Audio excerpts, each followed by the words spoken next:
Listo. Buen día para todos. Entonces vamos a dar inicio con la presentación. El doctor John Jairo González Duque, de la Dirección Seccional, nos va a acompañar y nos va a hablar sobre accidente rábico. Doctor, buenos días. Buenos días, ¿qué tal? ¿Cómo estamos? Bien, gracias.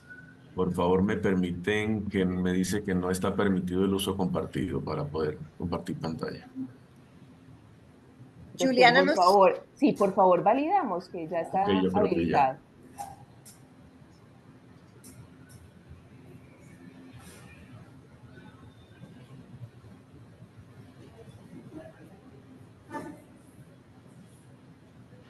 ¿Están viendo mi pantalla, compañeros? Sí, doctor, ya la visualizamos. Ok, bueno. Muy buenos días nuevamente. Mi nombre es John Jairo González Duque. Yo soy bacteriólogo, epidemiólogo de campo. Llevo ya 2 años con la Secretaría de Salud de Medellín como referente de enfermedades transmitidas por vectores, zoonosis y viruela símica. En esta oportunidad vamos entonces a estar compartiendo al respecto de lo que es la vigilancia integrada de rabia. No solamente vamos a hablar de las agresiones por los animales potencialmente transmisores de rabia, sino que vamos a mirar también un poco por encimita lo que es la rabia humana y las otras formas de vigilancia de rabia por laboratorio o de por rabia animal. Empezando por esto, tenemos 4 códigos en el Civigila para la notificación de este evento. El código 300, que son efectivamente para las agresiones potencialmente transmitidas por animales potencialmente transmisores de rabia, que es tal vez el segundo o tercer evento más notificado en el Civigila. Tal vez nos gana un poquito ira, las violencias, en algunas ocasiones son las agresiones las que más se notifican. Y tenemos el código 670, que es para en propiamente dicha, los casos probables de rabia humana. En algunas ocasiones tenemos la dificultad de que se nos notifican agresiones por el código 670 y eso tiene unas implicaciones bastante complejas, toda vez que la rabia humana como tal se considera una alerta súper inmediata.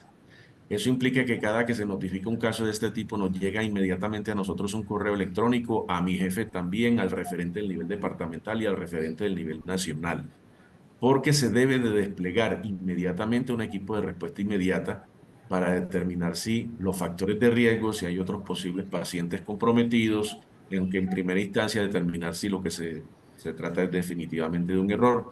Algunas ocasiones esto es común cuando tenemos personal nuevo en la institución, cuando de pronto no tenemos claro el tema de la diferenciación entre las APTRs y las rabias como tal. La rabia animal ya también se puede notificar a través de otros 2 códigos. Tenemos el código 650 cuando tenemos un caso probable o confirmado en un animal de producción pecuaria o un animal de compañía. Los animales de producción pecuaria cuando se sospechan se notifican a través del IC y los animales de compañía, perros o gatos, se notifican a través de Civigila, a través de las Secretarías de Salud. Y tenemos la vigilancia activa de rabia, que es alguna actividad que ejecutan compañeros del área de zoonosis, capturando algunos animales que tengan sospecha de rabia y se remiten al Instituto Nacional de Salud las muestras de cabeza o de cerebro para poder hacer la identificación si hay circulación del virus como tal. Lo importante que tengamos en cuenta es que tenemos 2 ciclos de la enfermedad, un ciclo urbano y un ciclo silvestre, y que actualmente tenemos la posibilidad de encontrar 5 variantes del virus en nuestro territorio. La variante 1, que está muy asociado a perro, afortunadamente desde hace muchísimos años, si mal no recuerdo, más o menos desde el año 2000, no se reportan casos por variante perro, variante 1. También tenemos la variante 3 que está asociado a murciélagos hematófagos, la variante 4 que está asociado a murciélagos no hematófagos, variante 5 también a murciélagos hematófagos, así como la variante 8. Hay otra forma también de interpretarlo, de mirarlo. Hay un ciclo, no solamente el urbano, y como veíamos ahorita, el urbano y el silvestre, sino que también podríamos verlo como un ciclo aéreo y un ciclo terrestre. Pero esta gráfica más que todo es para mostrarles cómo Los murciélagos principalmente tienen un factor o un papel muy predominante en traer la posibilidad o ese gran factor de riesgo de posibles variantes del virus que se encuentran en áreas silvestres hacia las áreas urbanas. Los últimos dos casos de rabia humana que se han presentado en Colombia, que fueron en el año 2011 y 2021 y 2020, perdón, fueron transmitidas por gato, pero por una variante de murciélago, lo que implica que con esta habilidad que tienen y el comportamiento de los gatos a cazar, muy seguramente de esa forma ellos se infectan y traen del ciclo silvestre al ciclo urbano el virus como tal. Un poco de lo que es las generalidades del virus, es del orden mononegavirus, rhabdoviridae su familia, del género Lisavirus. Es un virus de cadena negativa, monocatenario, helicoidal, y que tiene dentro de su material genético la codificación para 5 proteínas como tal. Tengamos en cuenta cuál es el periodo de incubación de este virus. El promedio más corto que se ha observado es de unos 10 días y el más largo puede demorar hasta un año. Entonces, por eso es que es la importancia de que tengamos en cuenta, por ejemplo, que cuando recibimos un paciente que nos indica que ha sido agredido hace mucho tiempo por un animal silvestre, tenemos que considerarlo de manera inmediata como una posible o como una agresión grave, porque el periodo de incubación precisamente en estos animales silvestres se ha estudiado muy poco, se conoce muy poco y no podemos dejar al azar la posibilidad de que el paciente todavía esté incubando el virus y pueda desarrollar la enfermedad. No así para perros y gatos, en donde se ha identificado y se ha estudiado mucho y sabemos, por ejemplo, de que si un perro o un gato agrede a una persona hace más de 10 días y el animal sigue vivo, entonces no tenemos la sospecha, no hay la necesidad ni siquiera de notificar el evento. Se trataría de una no agresión porque el periodo de incubación en estos animales de compañía está muy bien estudiado y sabremos que ya no existiría el riesgo de que el paciente desarrollara la enfermedad. Tendríamos la certeza de que no lo está incubando. Esta es una fotografía muy bonita, es bastante vieja, pero del Instituto Nacional de Salud, que nos refleja un poco al respecto de la vigilancia virológica de la circulación de las diferentes variantes en Colombia. Y vemos cómo hacia la parte norte hay mayor o se ha identificado de manera más amplia la circulación de varios variantes del virus. Pero más importante darnos cuenta cómo el departamento de Antioquia es el único en donde se ha identificado la mayor número de variantes en el largo de la historia de vigilancia virológica de este evento. Todos los animales de sangre caliente son potencialmente susceptibles de enfermar por el virus de la rabia.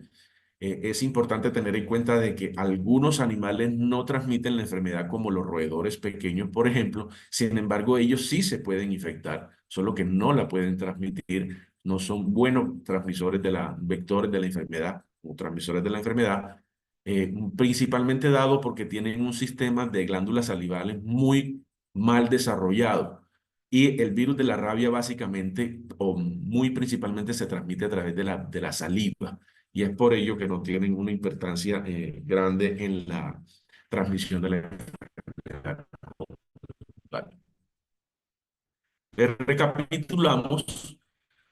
Hay unos reservorios muy importantes en las zonas urbanas que básicamente son nuestros animales de compañía, los perros y los gatos. Parte de perros y gatos tenemos otros, juegan o empiezan a jugar un rol importante en lo que son los caballos, las vacas, los burros, los búfalos y otros animales de explotación pecuaria como tal.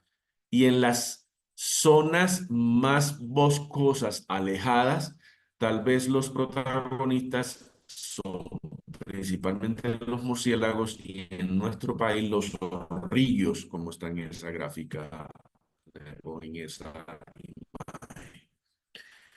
El modo de transmisión, entonces, como les mencionaba, es principalmente a través de la saliva, principalmente, realmente a través de la mordedura de un animal portador del virus, seguido por la transmisibilidad por arañazos y lameduras. Pero arañazos y lameduras, todo esto está asociado precisamente a la saliva el animal infectado. También pudiera presentarse la infección a través del contacto de piel lesionada o de mucosas con la saliva de esos animales infectados o con material biológico que esté contaminado con el virus.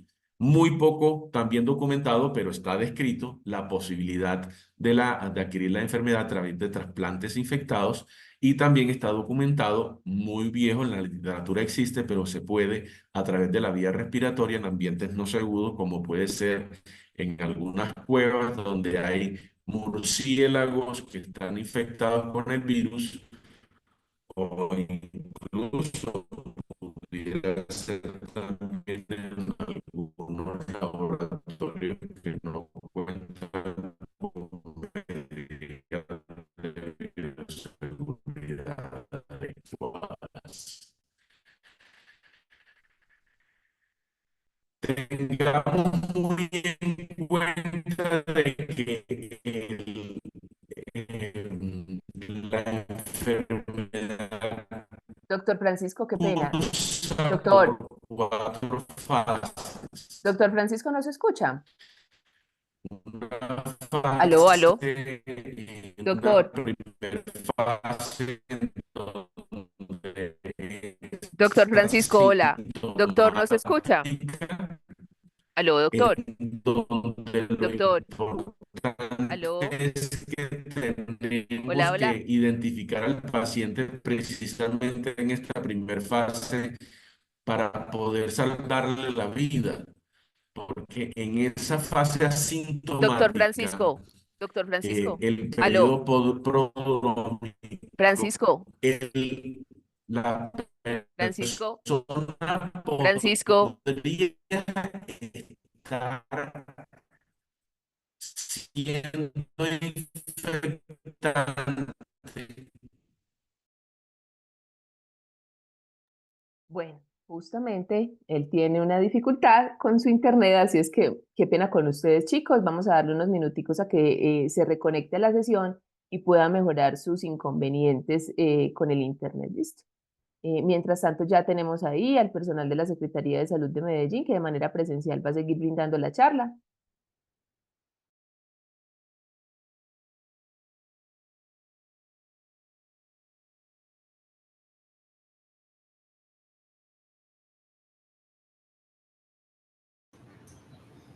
Ya le estamos avisando también al doctor John para que por favor se reconecte.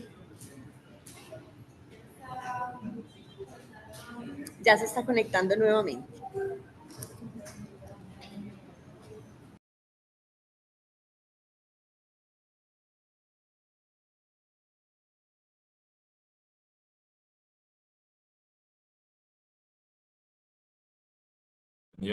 Hola, ¿me están escuchando?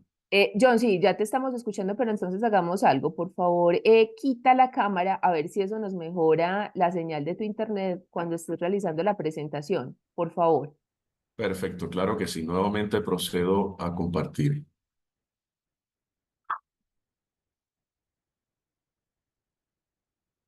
¿Me confirman, por favor?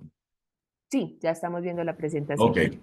Entonces les mencionaba, compañeros, que hay cuatro fases de la enfermedad, en donde lo importante es que nos demos cuenta de que la necesidad de poder identificar a este paciente en la primera fase o cuando está sintomática, en el periodo de incubación, porque es en el único momento en el que podemos salvarle la vida al paciente.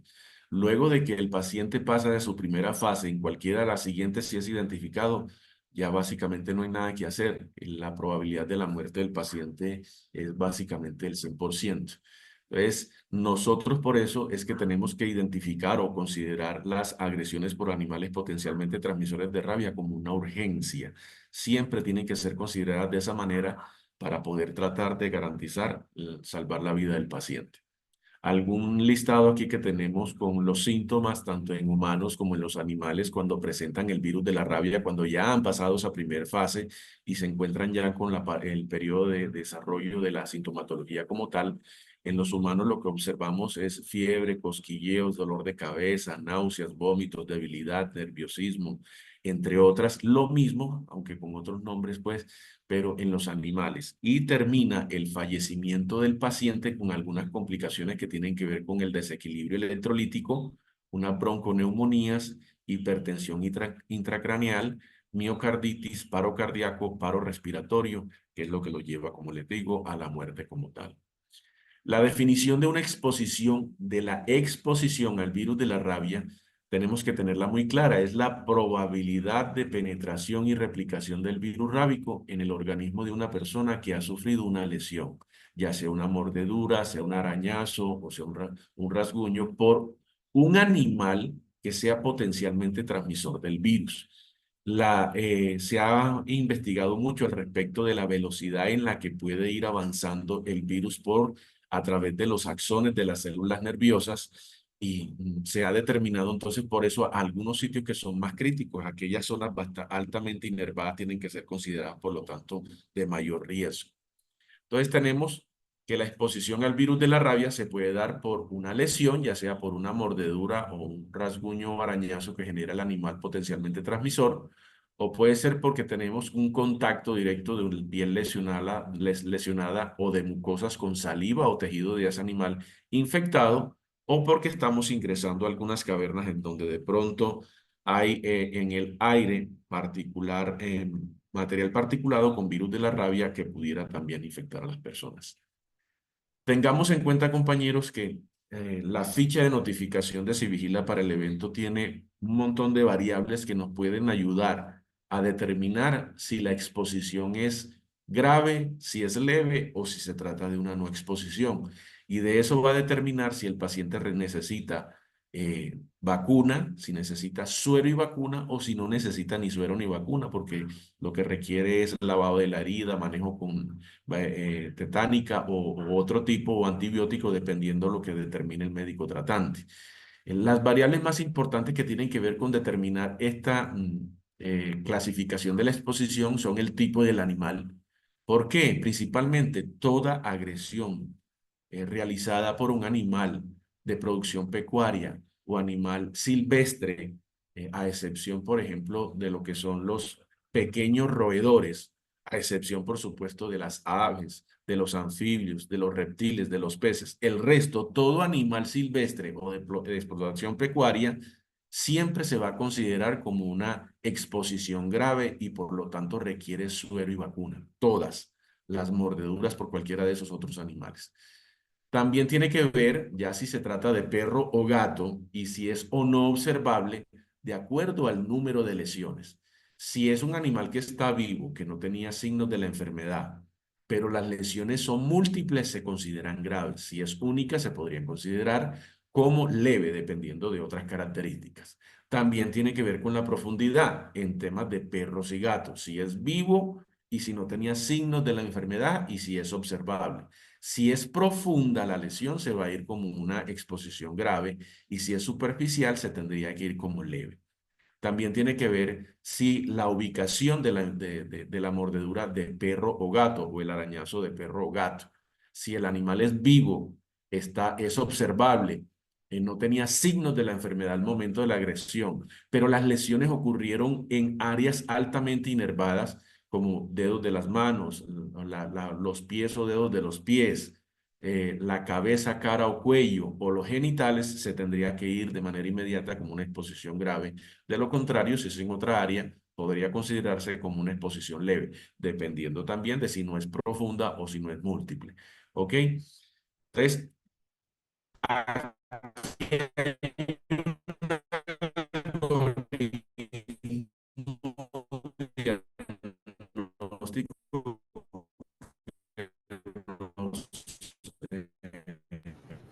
Doctor, tenemos nuevamente problemas con el audio.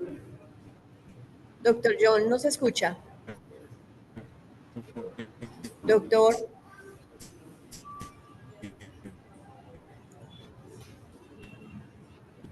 Doctor, ¿nos escucha?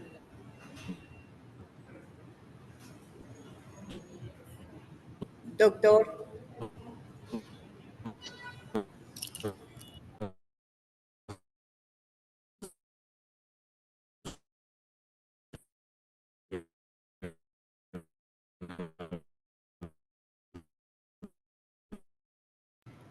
Ya le estamos avisando por WhatsApp al doctor John que perdimos la comunicación para que se reconecte nuevamente. Esperemos un segundito. Gracias, Janine.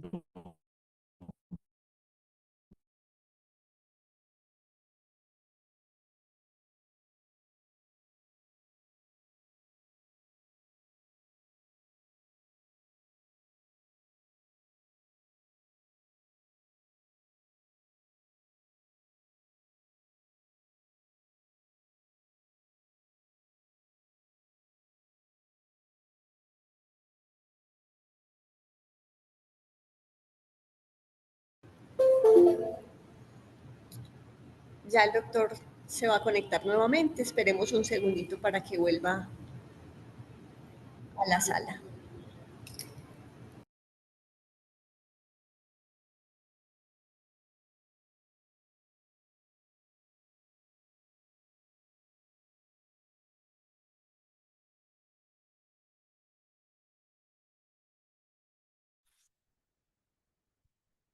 Hola, hola, ¿me escuchan?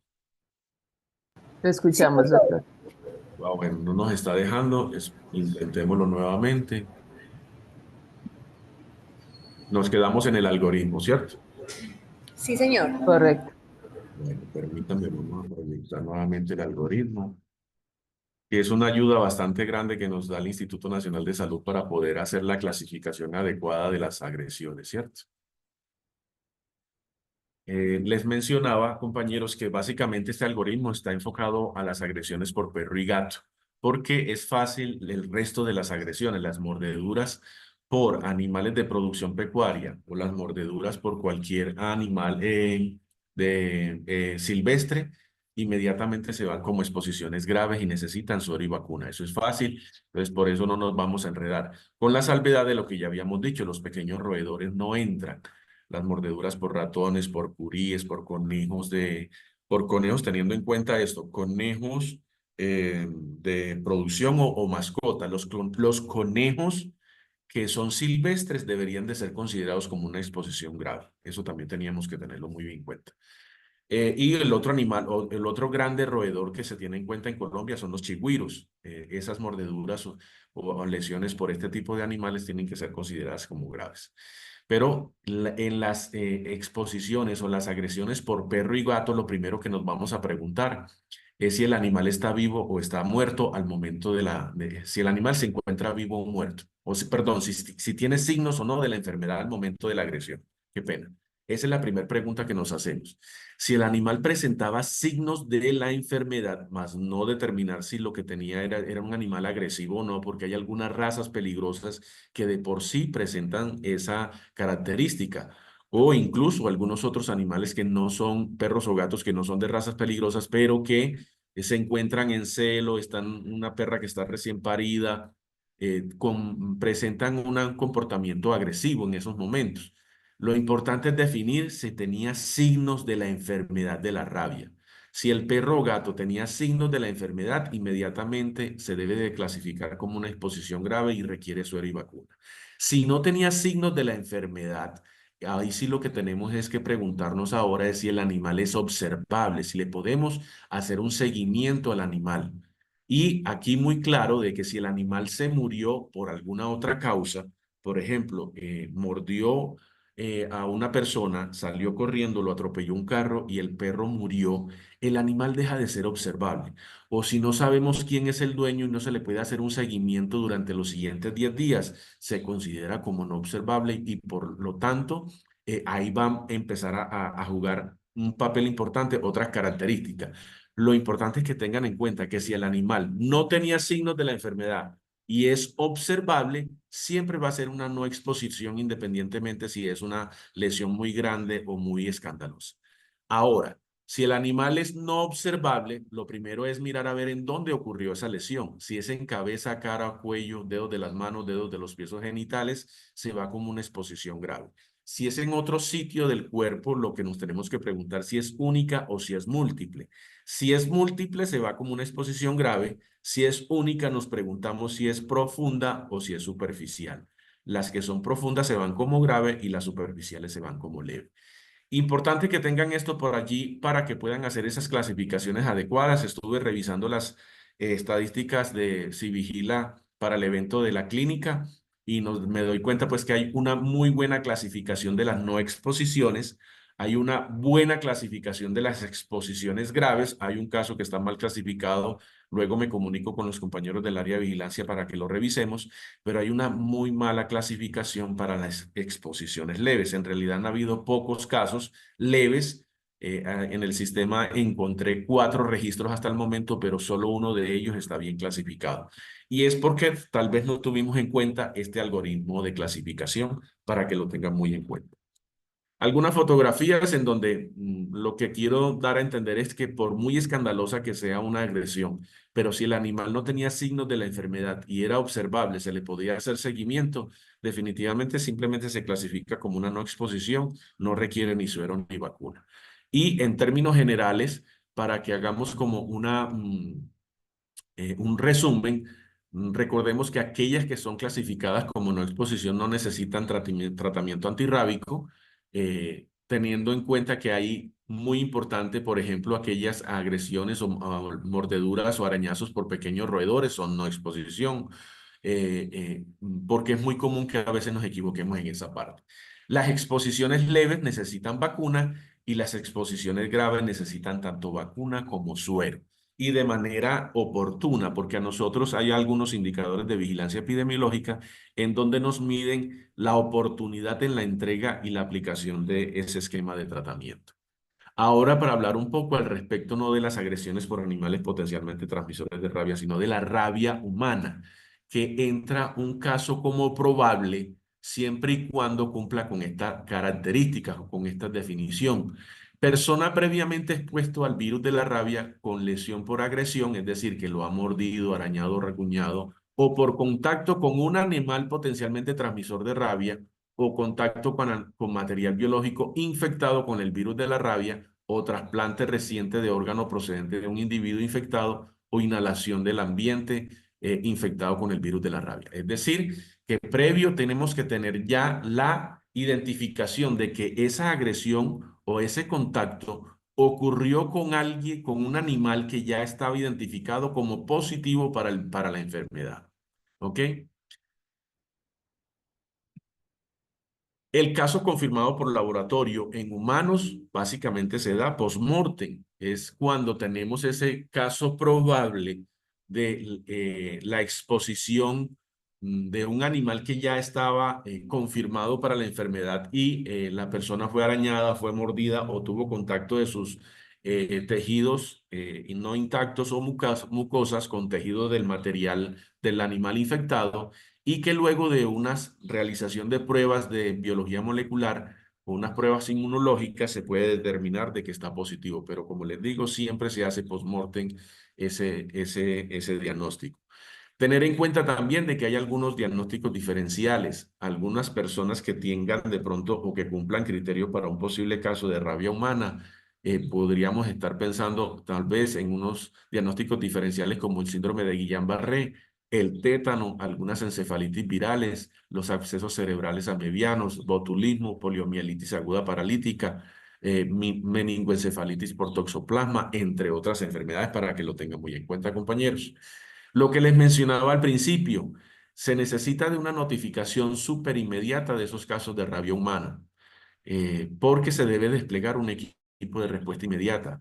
Ese equipo de respuesta inmediata debe estar conformado por veterinarios, por médicos, enfermeras, auxiliares de veterinaria, por el ICA si se requiere, la confluencia de varias entidades, porque si hay un caso en realidad de rabia humana, hay que mirar a ver si el animal agresor va a estar transmitiéndole la enfermedad a otras personas. Si ya existen personas con algún tipo de sintomatología o que hayan sido agredidas y que no conocen del estado del animal agresor.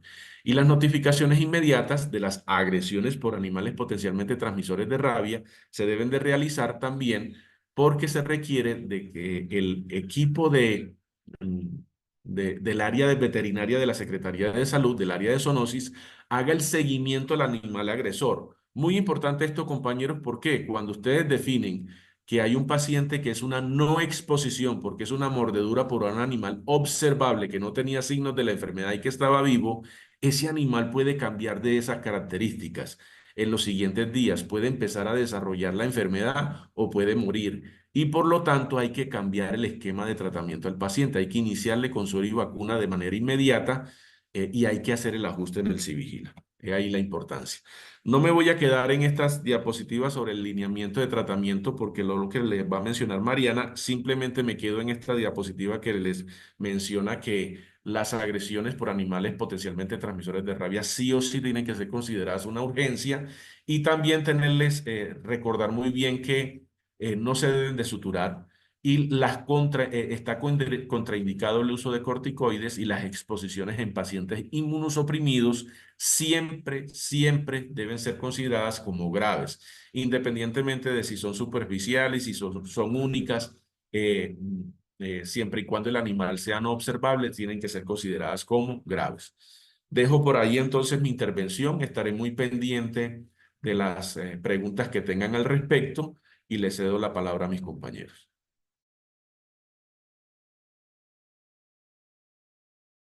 Muchas gracias, doctor John Jairo, por la intervención. Tenemos inquietudes, observaciones, muchachos, sea de manera presencial en el auditorio 16 de Torre Fundadores o de manera virtual para quienes nos acompañan aquí en la sala Zoom.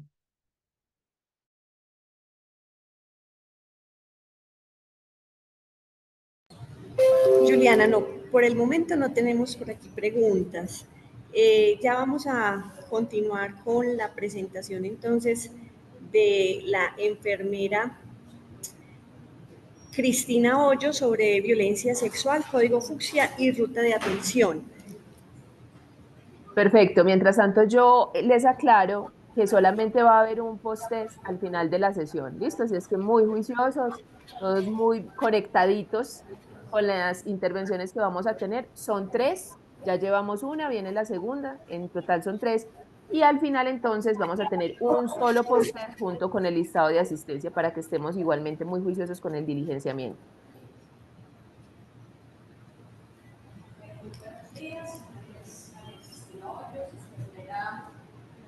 Referente de violencia intrafamiliar en género, y hoy vamos a hablar del protocolo 875 del Instituto. Las violencias entran a ser evento de interés en salud pública, pues por el gran impacto que tiene en el nivel individual y colectivo, ¿cierto? Desde el 2012 nosotros tenemos la notificación de la obligación de la notificación al Sivigila. Entonces es muy importante tener en cuenta que aunque la violencia intrafamiliar y la violencia de género pues tienen unos conceptos más amplios, nosotros como objeto de vigilancia a día de hoy es precisar cuáles son los tipos de violencia que debemos notificar, ¿cierto? Cuando uno habla de violencia de género y habla de que hay una superioridad, ¿cierto?, sobre la agresión sobre la víctima, digamos que hay una superioridad desde el punto de vista de fuerza física. Entonces muchas veces si hay una riña en la calle y un hombre golpea a una mujer, pero no hay una relación de familia o de una relación sentimental, a veces lo notificamos. Y la idea es que si es un contexto de riña, no se notifica al Sivigila. Entonces, basados, digamos que con esta definición, la idea de traer hoy al protocolo 875 es verificar cuáles son, digamos, las nuevas, pues la taxonomía que estamos usando para notificar.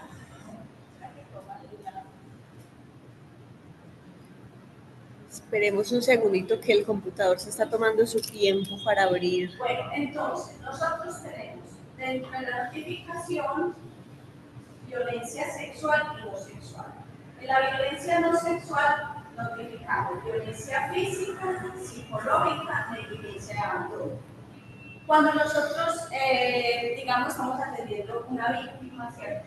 Obviamente, si es un contexto intrafamiliar, la persona puede estar sometida, obviamente, a varios tipos de violencia. En ese caso, solo notificamos la más grave, sexual sobre violencia física, física si es sobre violencia psicológica y psicológica sobre violencia verbal. Digamos que esa es la forma, no tenemos que hacer las tres mismas, solamente notificamos la más grave.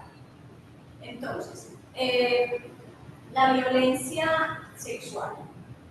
Digamos que ahora hay unos cambios en la, digamos, en la ficha de notificación y en la desagregación de esta estos tipos de violencia. En este momento estamos notificando o subclasificando acoso sexual, acceso carnal, explotación sexual, trata de personas, actos sexuales, otras violencias sexuales y mutilación genital. Entonces vamos a ver brevemente las definiciones y algunos conceptos desde la definición, tanto desde el agresor, hay que tener en cuenta los aspectos del agresor y los aspectos de la víctima, tanto para la notificación a diferentes mecanismos de sectores de protección, como también para tener en cuenta cuando realizamos la notificación. Entonces, como les decía, para hacer una notificación de violencia no sexual, tiene que haber una relación de familia, ¿cierto? Así la familia sea extensa, ¿cierto? Puede ser, ustedes saben que hay comunidades donde las familias son, digamos, conviven varias miembros, abuelos, tíos, y todo eso entra dentro del ámbito intrafamiliar, ¿cierto? Lo mismo para la persona considere que es familia, ¿cierto? Por eso no siempre el convivir bajo el mismo techo puede definirse como una familia, pero si hay un grado de algún tipo que sea definido por el paciente, pues entonces lo mismo en la relación sentimental. O sea, si se considera el género, así sea la relación sentimental pasajera, formal, o digamos por los periodos de tiempo, ¿cierto? Entonces, en ese sentido, es importante tener en cuenta que hay una relación con el agresor. Mientras que la violencia sexual, ustedes saben que puede ser infligida por cualquier persona, inclusive un desconocido o inclusive una persona no sabe quién fue quien la agredió sexualmente, sobre todo en los casos de un contexto que la víctima estaba inconsciente, ¿cierto? Entonces, eso es importante tenerlo en cuenta para esta notificación.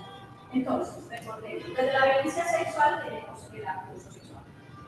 Hay una parte muy importante de este evento. Ustedes saben que todos los eventos de interés de salud pública, dependiendo del tipo de evento, uno debe notificar acoso sexual, como probable, otros eventos se entran desde una vez confirmados, pero la característica esencial de este evento es que se notifica desde la sospecha. O sea, ustedes como médicos, como personal de atención, digamos que desde la ley no hay una obligación de confirmar el hecho para notificar. O sea, yo sospecho que este niño está siendo víctima de maltrato porque hay, digamos, una sistematicidad, una lesión, de hecho tengo una sospecha.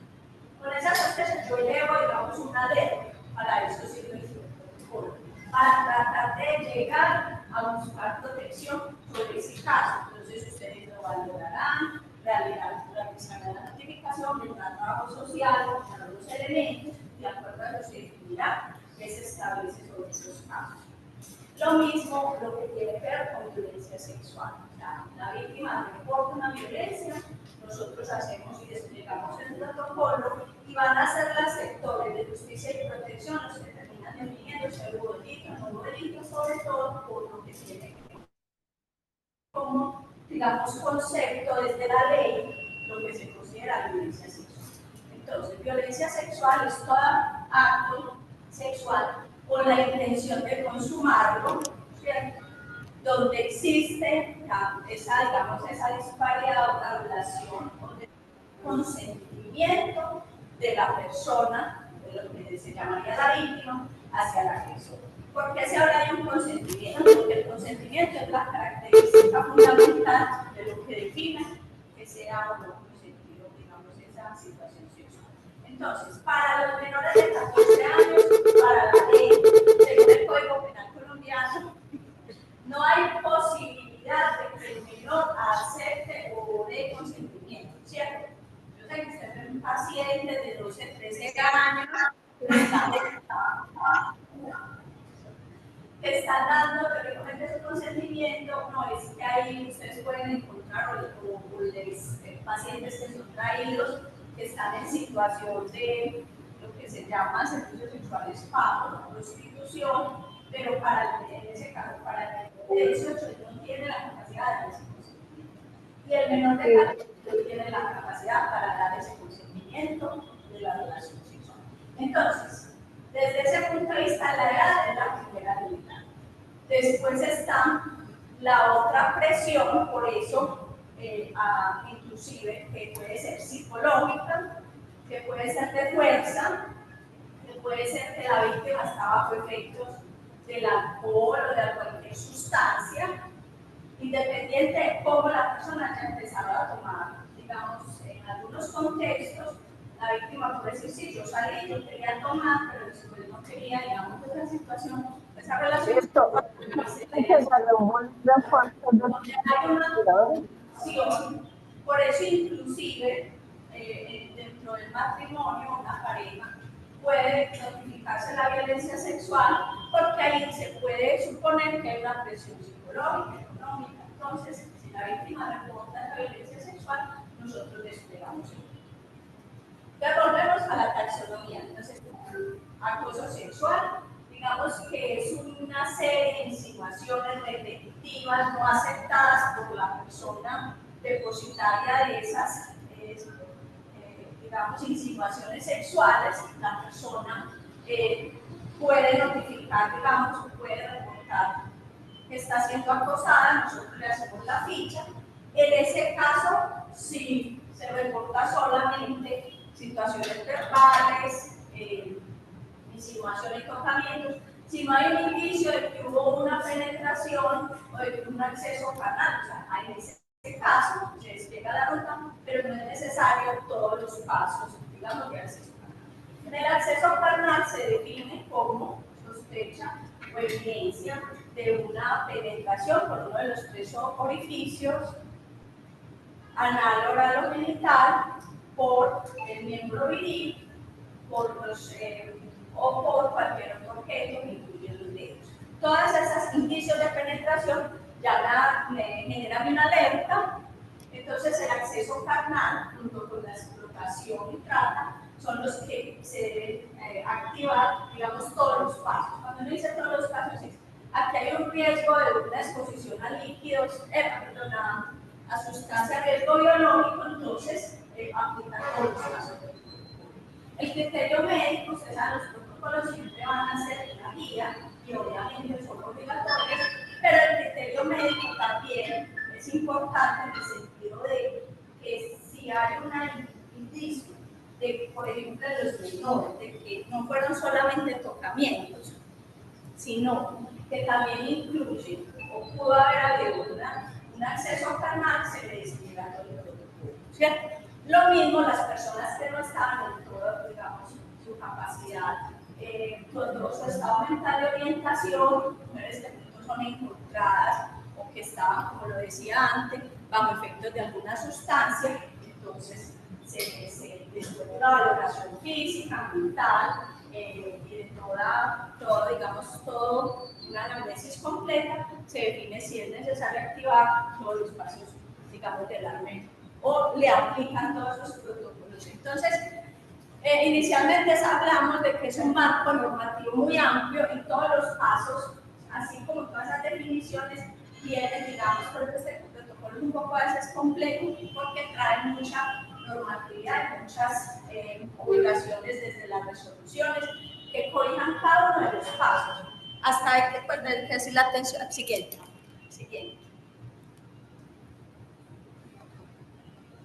Cada uno de los pasos, digamos, está soportado por, digamos, toda la normatividad que nos implica la adecuada acción. Entonces, lo que les decía, nosotros notificamos desde la sospecha siguiente. Se notifican todas las violencias sexuales y ataques con agentes químicos. Este protocolo también incluye esos ataques. Habla de violencias físicas, psicológicas, niños, niñas, adolescentes o personas con identidad no normativa, o sea, donde se habla de una normatividad, de una vulnerabilidad respecto al agresor.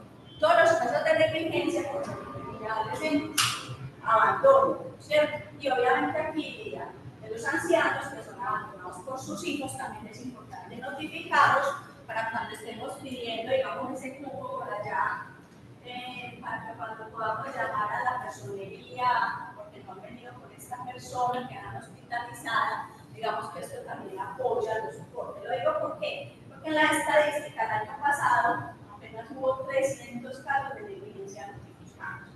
Y de esos habían por ahí 10 personas, 10 ancianos. Y decíamos la procuraduría con la personería, eso es prácticamente lo que llega de 2 hospitales al día, de requerimientos de personas que no quieren ser cuidadas por sus hijos. Siguiente. Lo que decíamos, todos esos actos, todos los comentarios, y hay una coacción de por medio para que se defina la violencia siguiente. Lo que decíamos, la no sexual, violencia física, psicológica, negligencia, abandono siguiente.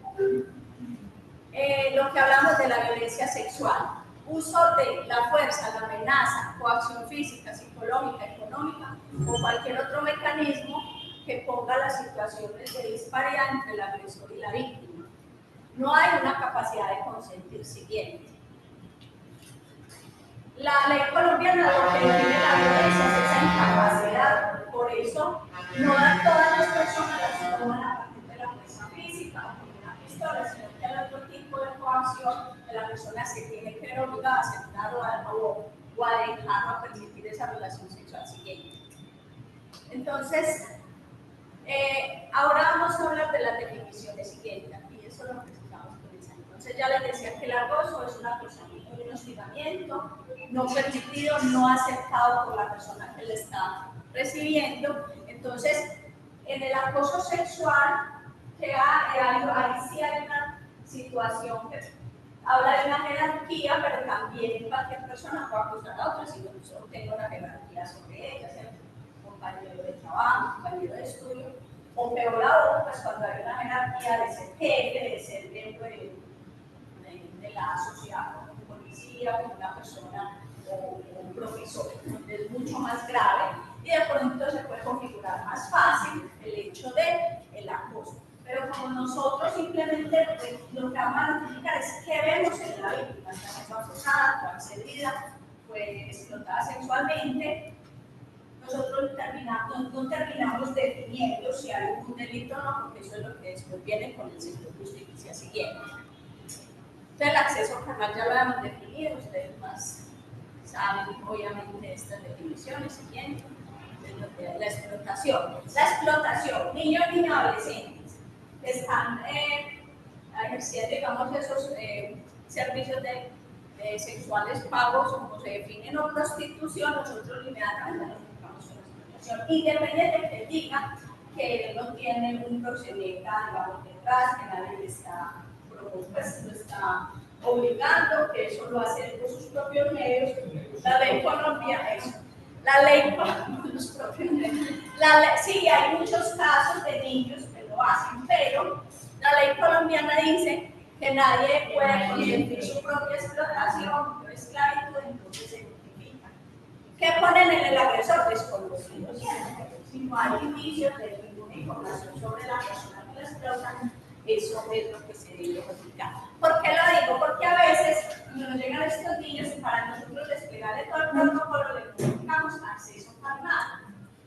Y si son niños, niñas, adolescentes, si hay un indicio, por favor, notificémoslos como explotación sexual. No solamente es por tener un dato, sino que estamos diciendo que estamos luchando contra la explotación, pero de todas maneras la información todavía está muy fragmentada en ese sentido. O sea, Medellín, como lo va a mostrar ahora brevemente, tiene muy buenos reportes, pues muy buena cultura de reporte, porque sabemos que este es un evento, es un problema realmente muy grave y muy prevalente en nuestra sociedad. En la trata de personas, entonces la explotación, alguien mercantiliza tu cuerpo. En la trata es muy parecido, pero habla como de un mercadeo y de un desplazamiento, así saben, en el interior de la ciudad. Muchas veces hay confusión, si es un niño o niña adolescente se notifica como explotación, ya hay evidencia de eso, sobre todo cuando nos traen casos de personas que son rescatadas en otros países, donde se evidencia pues, que hubo un traslado, inclusive dentro del mismo país o dentro de la misma ciudad, lo podemos notificar como trata cuando se habla de una mercantilización, mercadeo. Bueno, los actos sexuales, ahí notificamos obligación, eso a veces personas que son obligadas a observar contenidos obscenos, tocamientos, y todas esas otras situaciones sexuales donde no hay acto sexual, donde no hay acceso carnal. Y en las otras violencias, buenos días, vamos a notificar todas esas embarazadas menores de 14 años. Todas las que están embarazadas o aborten menores de 14, nosotros debemos hacerle la notificación. Hay casos en los que nos encuentra, por ejemplo, que llega una niña de 14, menor, ya embarazada, pero dice que es de novio, ¿cierto? El novio que también tiene 12, que también tiene 13. A la maestra nosotros hacemos el reporte porque para el Estado colombiano eso es una violencia sexual. Así no haya un delito, ¿cierto? Que no hay un delito porque fue con otro de 12. Entonces, debemos hacer la notificación y es la fiscalía la que se tiene que encargar de verificar todos esos casos, si realmente, porque desafortunadamente, aunque a veces sí digamos que fue un embarazo adolescente, en muchos casos también son personas que están siendo, digamos, violentadas o abusadas por otros miembros, por otras personas mayores de edad, y ahí sí se considera el delito. Y en la mutilación, esto es frecuente en otras etnias, pero pasa generalmente algunas etnias indígenas, hemos tenido unos casos, usualmente pasan en otras partes, donde tenemos acá en Medellín, vemos la evidencia, hacemos la notificación. Entonces, no quiere decir que a todos los casos que yo notifico, yo le tengo que poner la figura. Vamos a mirar específicamente de los 15 pasos y de la ruta, cómo contribuimos. Esta ruta se definió para tratar de darle a las víctimas una protección, prevenir los riesgos de infecciones a transmisión sexual, embarazos no deseados y la recuperación y restitución de esos derechos, que eso es una parte muy compleja, pero que se hace el esfuerzo. Entonces nosotros tenemos los 15 pasos. El primer paso es prepararnos desde el protocolo, desde la institución, definiendo con un comité o con un grupo, no tiene que ser, que va a socializar la información nueva. Realmente el protocolo no ha cambiado. Lo que a veces se nos presenta son dudas porque es un contexto complejo.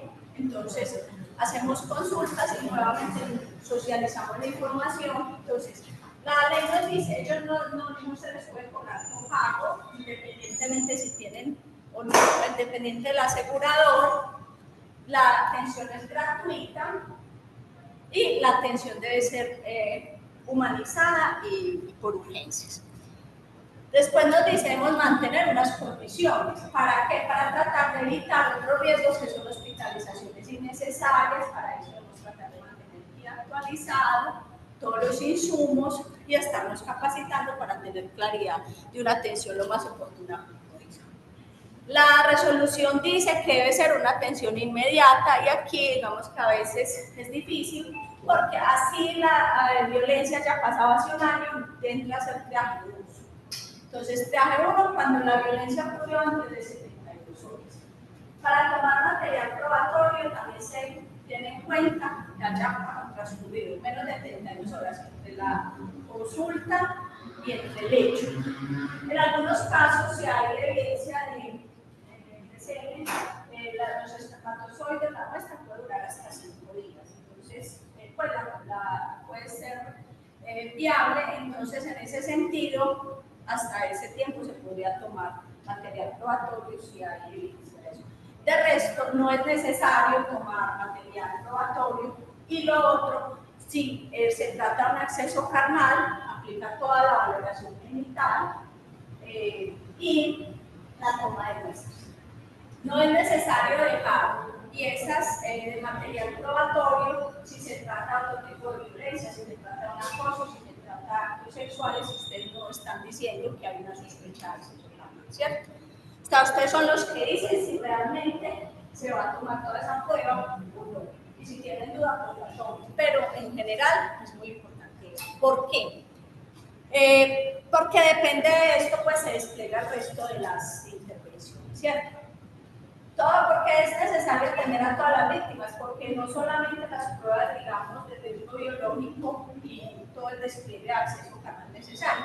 A la víctima se le aseguran otras intervenciones como de salud mental que son necesarias, sobre todo porque las personas que sufren violencia sexual tienen traumas muy grandes que los pueden estar induciendo o que pueden haber dado como consecuencia una alteración, digamos, de su estado psicológico, y son personas que a veces están intentando suicidarse y muchas veces lo que hay detrás fue una violencia sexual.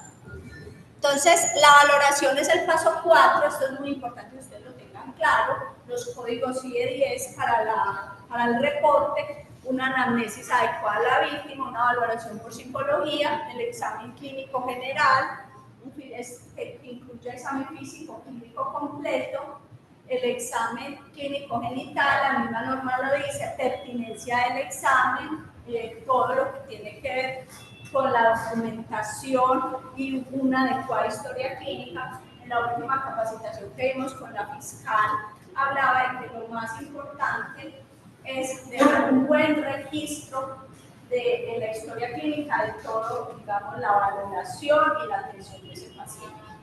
Por muchas razones. Primero, porque digamos que es la forma que si en algún tiempo, dentro de 2 o 3 años, que el proceso vaya en curso, como médicos podemos ser llamados como peritos y va a contestar sobre esa atención. Entonces, si la historia queda bien hecha, no hay necesidad de estar recordando nada, ¿cierto? Entre comillas, ustedes saben todos los criterios de historia clínica, el paciente reporta, estos son los hallazgos, ustedes hacen su valoración muy bien documentada en la historia. Recordemos que dentro de las pruebas diagnósticas debemos tomar la serología para sífilis, se aplica todo lo que es la toma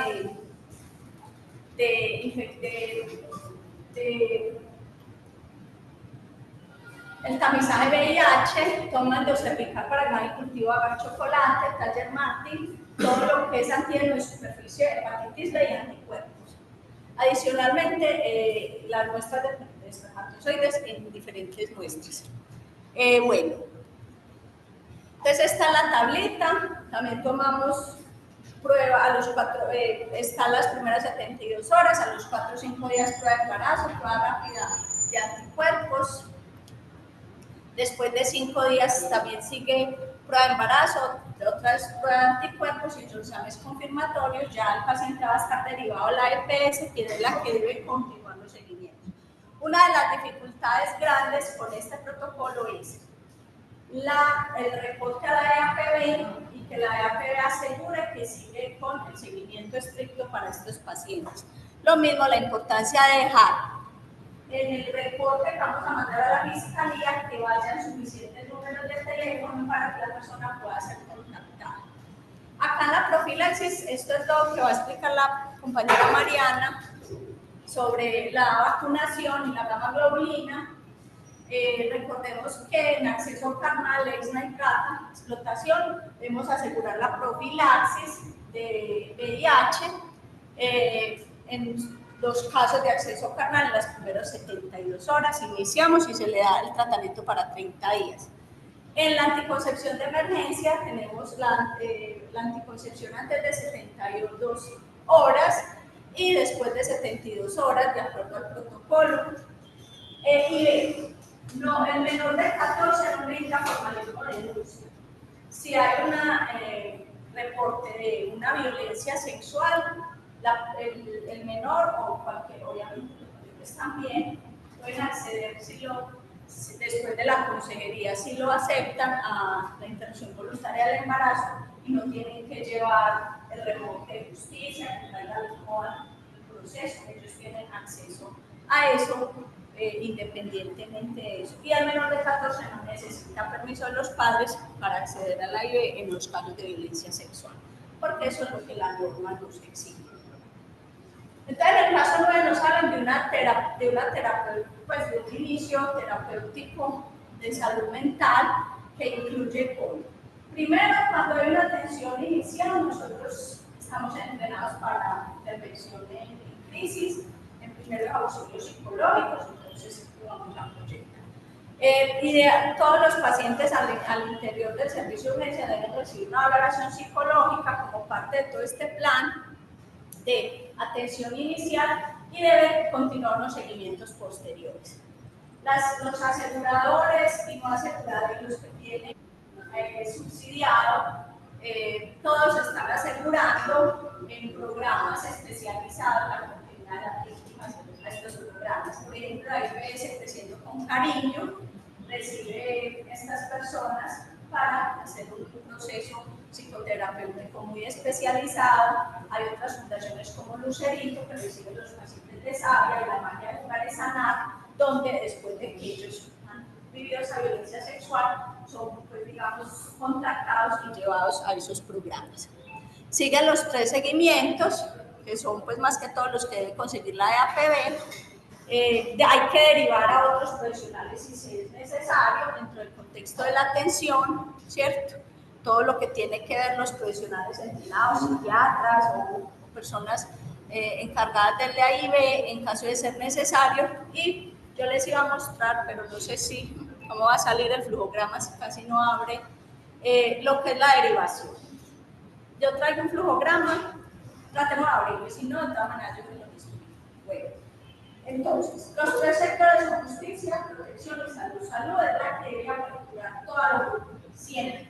O sea, si ustedes, un fiscal recibe una inspección, una violencia sexual, inmediatamente va a haber derivado de la salud, ¿cierto? Entonces, no siempre ha pasado, debe ser así, porque salud es el que primero debe actuar. Entonces, nosotros tenemos notificar a justicia, a protección. A protección, los entes de protección son las comisarías de familia y las defensorías de la ¿cierto? En ese programa tenemos ahí el listado actualizado de todas las defensorías de todas las comisarías. Se hace un reporte del caso en la siguiente manera. Aquí corta la edad de la víctima. Si es menor de edad, ¿cierto? Menor de 18 años se notifica al ICBI. Porque antes, dependiendo si el agresor estaba en el hogar, se llamaba a la comisaría. Ahora se llama a la comisaría solo si es un adulto el agredido sexualmente y si el agresor está al interior, o sea, al interior del hogar, ¿cierto? No los casos donde el agresor fue un desconocido o un externo.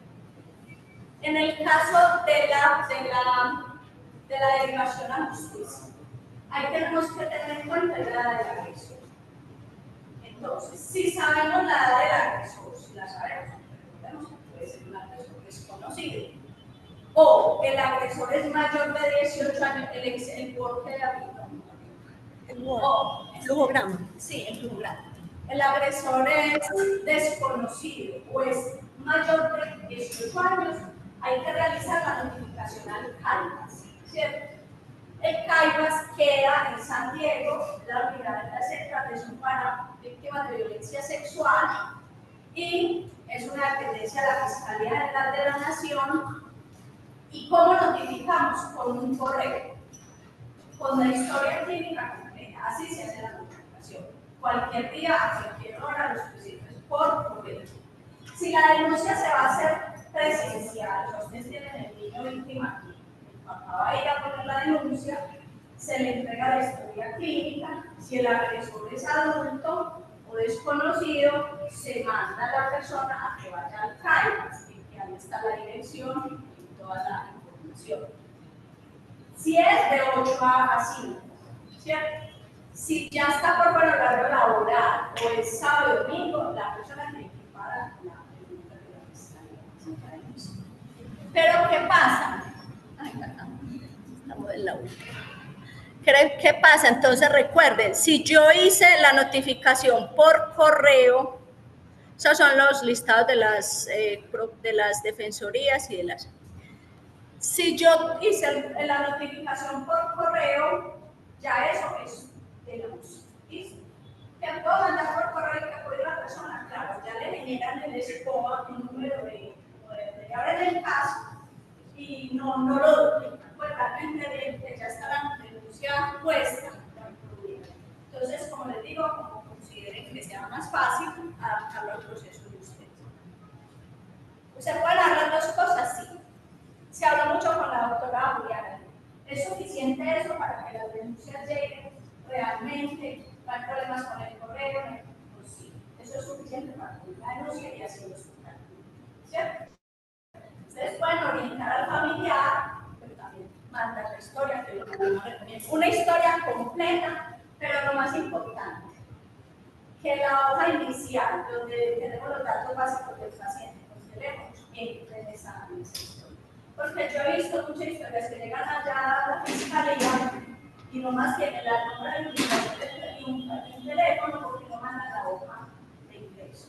O la hoja administrativa donde dice dónde vive, quién es el responsable, el teléfono. Eso es fundamental hacer. Si el agresor está entre 14 y 17 años, es lo mismo, pero es el CESPA que queda en la floresta. Entonces, el denunciante tiene que ir para el CESPA, ¿cierto? Con su historia clínica. O manda la historia al CESPA por correo, ¿cierto?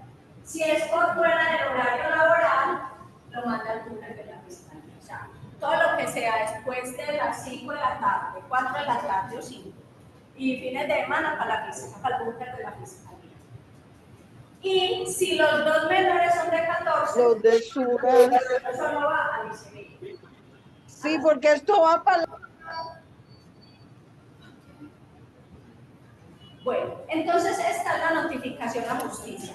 Entonces, ustedes saben que esas víctimas van a seguir con un poco de seguimiento de salud física, pues por salud, más los procesos en la fiscalía, más el proceso en las comisarías cuando es necesario, cuando el caso es necesario hacer un restablecimiento de derechos. Con los niños es muy importante. Si el agresor, si el niño está al alcance del agresor, está dentro de la familia, que desafortunadamente es muy frecuente, se es necesario esperar a que la ICB responda. Con este nuevo cambio, porque antes, digamos que algunos casos los tenía comisaría y algunos los tenía ICB, ahora como que todos los tienen ICB, van algunas demoras, están haciendo unas conversaciones para agilizar eso, porque si se han prolongado las estancias hospitalarias de niños que no podemos dejar ir si está al alcance de la persona. Desafortunadamente, ahí sí toca, digamos, evitar ese riesgo de que sea repetida esa situación. Siguiente, entre lo que sigue la notificación, el paso 3 es notificar al civil, ya lo vimos, que es simplemente iniciar todos los campos de la ficha. Bueno, el 14 siguiendo los pasos y 15 se cierra el paso. Entonces, nosotros como secretaría tenemos una obligación de verificar la ruta.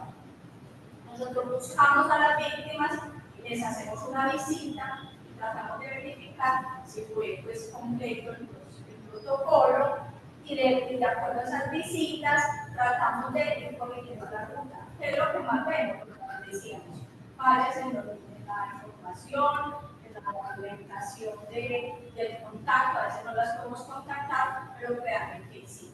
Hacemos juicioso la tarea con uno o dos números más, aunque sabemos que es un evento tan difícil para la víctima, sobre todo víctimas adultas, no quieren nada. No, algunas víctimas no quieren ser contactadas, entonces no siempre es porque no hayamos dado bien el número, sino que es un tema difícil. En los casos de los adultos, que yo no quiero que me notifiquen, se hace, ustedes mandan el correo y la persona ve si sigue presentándose a la fiscalía para la denuncia, entonces eso no tiene que seguir el proceso. Si la persona, cuando es adulta, consciente y orientada, no lo quiere realizar, nosotros cumplimos con nuestra obligación, que es de ley. Bueno, muchas gracias. No sé si hay alguna pregunta. Yo le voy a dejar a la jefe estos flujogramas actualizados con los datos de contacto y también cualquier duda. Gracias. Gracias. ¿Alguna pregunta?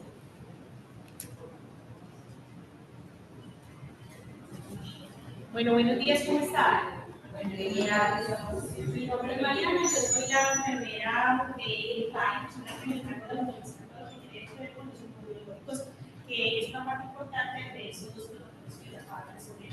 Estaba mirando en el listado de asistencia y veía que hay psicólogos, médicos, enfermeras y de epidemiología, que prácticamente son todos los involucrados en todo el proceso de autorización, solicitud y administración de los inmunobiológicos. Entonces,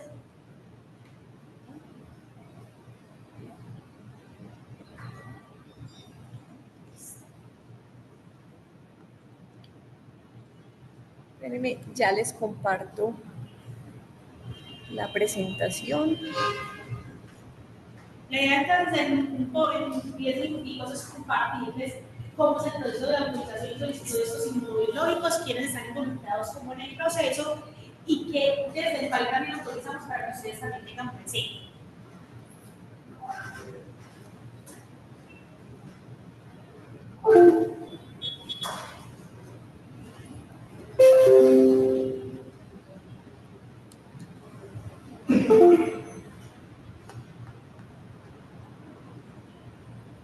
Primero que todo, antes de iniciar, pues les presento la línea amiga. Nosotros tenemos una línea amiga acá en Medellín. Es muy importante para que también se la recordemos a los pacientes, o si nosotros la necesitamos.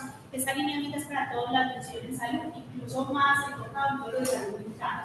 A todos los pacientes que necesiten entonces una orientación, que hay todos los pacientes que van por código fucsia, código dorado, se pueden comunicar a esa línea. ¿La paso normal? Para que se las podemos entonces comunicar, pasar a nuestros pacientes si en algún momento la necesitamos. Sí, pues.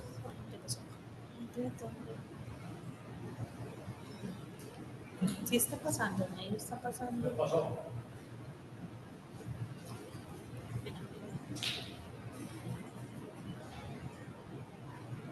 ¿La paso?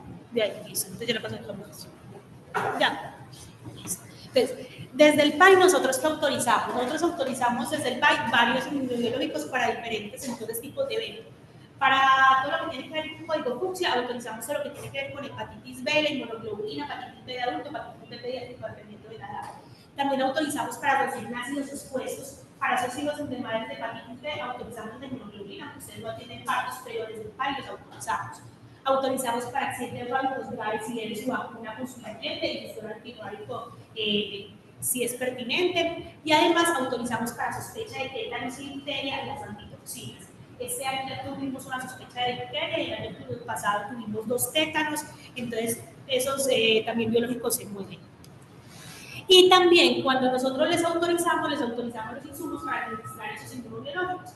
La jeringa para las vacunitas y el carnet. Lo único que sí no les administramos es para las sueros antirrábicos o las inmunoglobulinas de hepatitis B, porque eso viene en una jeringa prellenada, o hay veces lo colocan con las jeringas que tienen en el servicio de urgencias.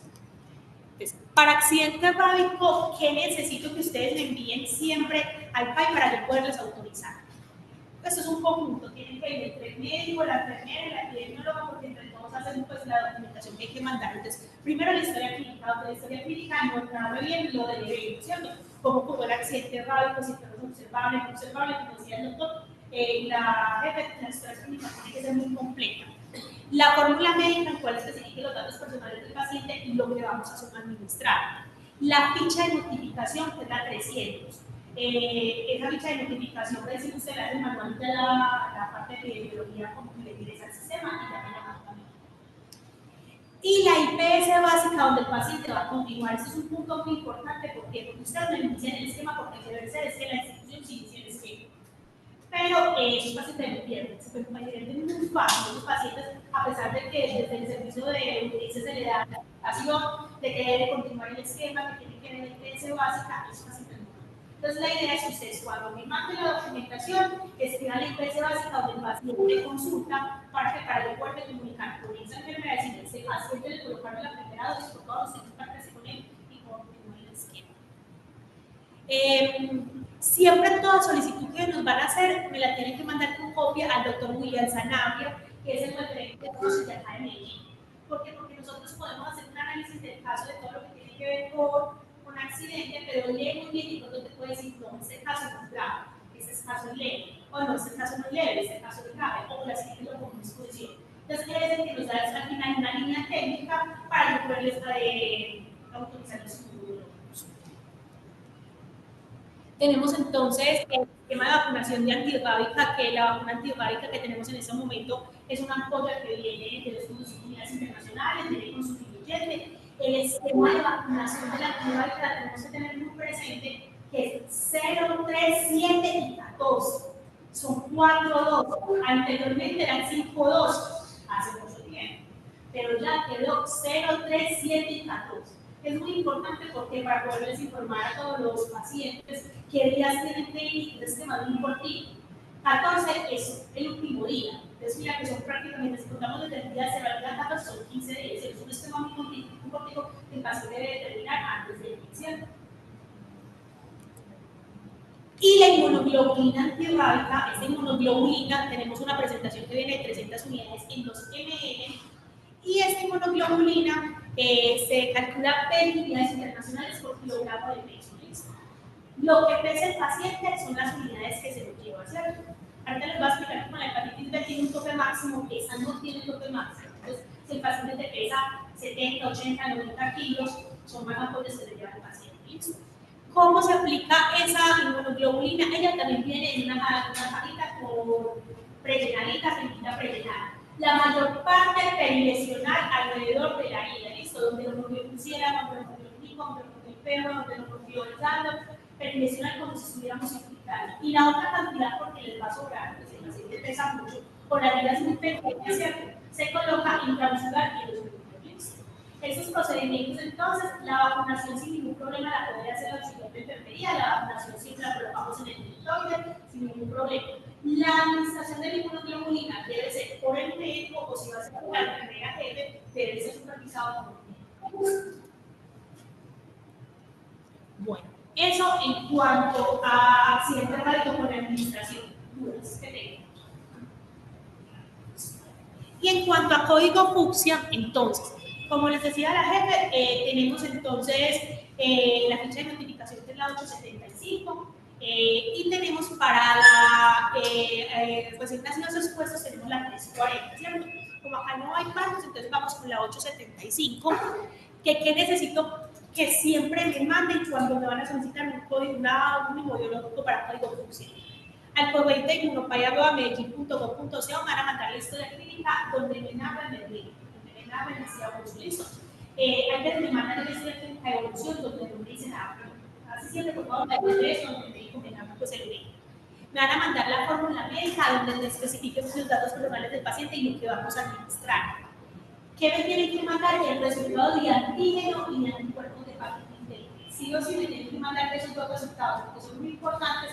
Porque dependiendo de ellos vamos a ver qué nivel de anticuerpos tiene y si el paciente tiene o la enfermedad, ¿cierto? La ficha de notificación 875, muy bien diligenciada. Si esa semana, yo siempre se las pido que ya sea usada el PDF que ustedes montan en Civigila.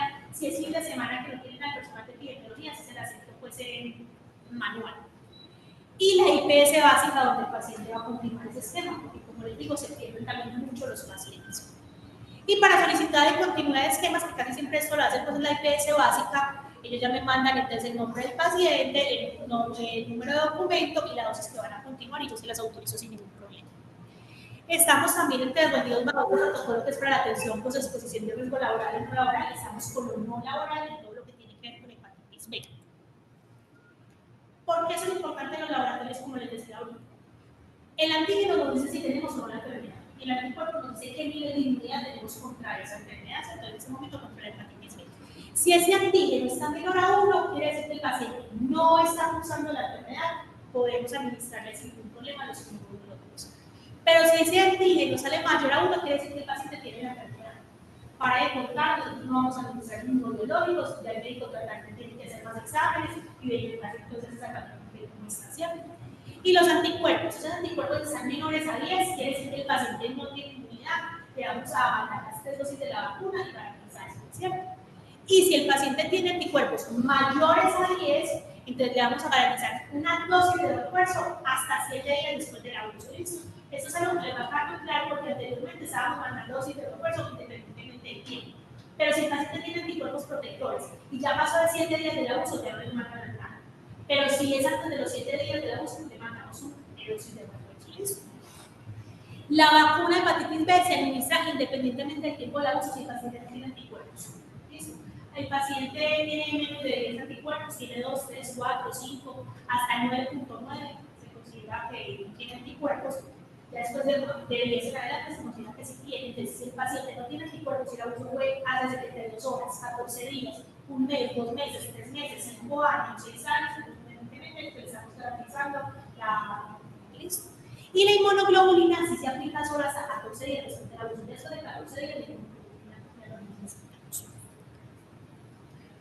Tenemos ante la presentación de la magnitud, tenemos 2 presentaciones que hay que tenerlas muy claras, que la pediátrica es una ampolla de 10 microgramos en 0.5 y la vamos a administrar hasta los 19 años, 11 meses y 29 días. Tenemos la tabla con esa presentación de esa pediátrica que podemos ir hasta esa edad, porque el enseñamiento sintético a partir de los 18, 19 vamos a utilizar una presentación de 20, pero la podemos utilizar hasta los 19 años, 11 meses y 29 días. Casi siempre es con una jeringa 23 la pediátrica, pero dependiendo también de cuánto pesa el paciente, no, pues y la de adulto es una ampolla de 20 microgramos en 1 ml y es a partir de 20 años. Recordar el esquema entonces para esta población, normalmente la última dosis es a los 6 meses para nosotros, para personas de salud normalmente. Pero con esta población va por parte, de una población especial. ¿Por qué? Porque esos pacientes hemolíticos se pierden demasiado y ya a los 6 meses no hay una para su última dosis. Entonces quedó en 0, 1 y 2 meses. Listo, para que se lo recordemos muy bien al paciente cuando le vamos a iniciar el esquema, que tiene que ir al otro mes a continuar la segunda dosis y después de esa segunda dosis al mes para terminar el tercero. La inmunoglobulina, entonces, en el departamento nos han llegado 2 presentaciones de inmunoglobulina, del año pasado a este ha llegado de 180, de 200. Nosotros les avisamos cuando nos cambie la presentación para que ustedes lo tengan clarísimo. Pero estas 2 presentaciones que tienen de común, que máximo son hasta 500 unidades internacionales. Esa de 180 entonces se calcula. Mayor de 14 años tenemos las 500 unidades internacionales. Menor de 14 años vamos a calcular 8 unidades internacionales por kilogramo de peso, pero máximo si no vamos a poner 500 unidades. Y la presentación de 200, esa se calcula sí o sí dada 8 unidades internacionales por kilogramo de peso. ¿Listo? Máximo también 500. En ese momento, hace 15 días estamos en desabastecimiento de inmunoglobulina. No tengo ninguna de las 2 presentaciones, en el departamento no hay. Entonces, cuando hay desabastecimiento de algún inmunobiológico, se debería hacer por MIPRES con la IAPD. ¿Listo? Recordar entonces, esto es muy importante para los médicos que son al final quienes ordenan todos los inmunobiológicos. ¿A quién mandamos inmunoglobulina más vacuna esquema completo? A todo paciente con abuso de los 14 días, con antígeno negativo y anticuerpos menores a 15. ¿A quiénes mandamos vacuna esquema completo? A todo paciente ya con abuso mayor a 14 días, con antígeno negativo y anticuerpos menores a 10. ¿Y a quiénes mandamos vacuna de buen esfuerzo? A todo paciente con antígeno negativo, anticuerpos mayores a 10, pero hasta 7 días de uso. ¿Alguna duda en este momento con la esclerosis de etcétera? Muchas gracias.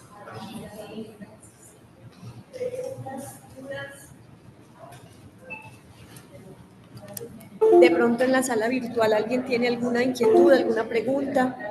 No, la pregunta que existía era referente pues a los tiempos de acompañamiento.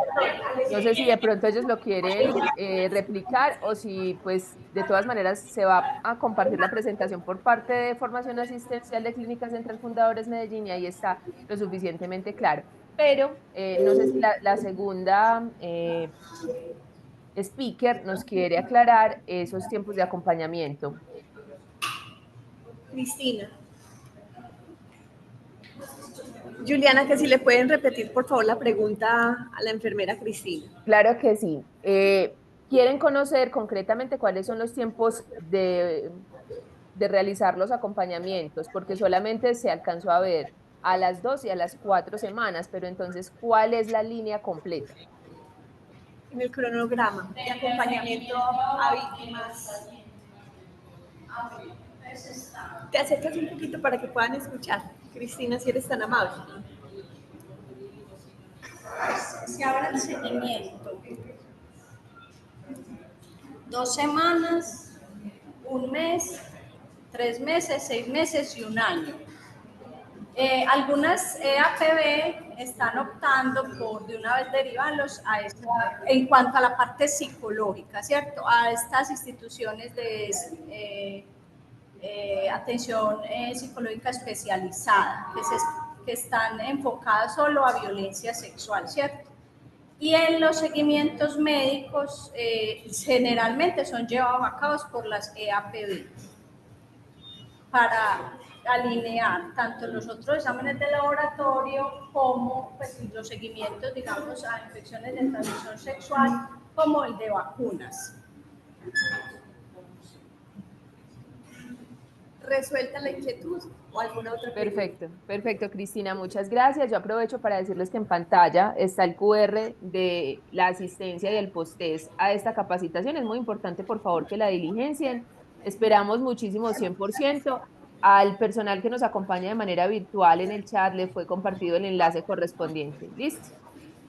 Un gracias totales a los 3 referentes de la Secretaría de Salud de la Alcaldía de Medellín, gracias totales a la asistencia de la clínica tan especial, tanto presencial como de manera virtual. Y bueno, esperamos entonces vernos en una próxima oportunidad. Que tengan un grandioso día. Feliz día para todos.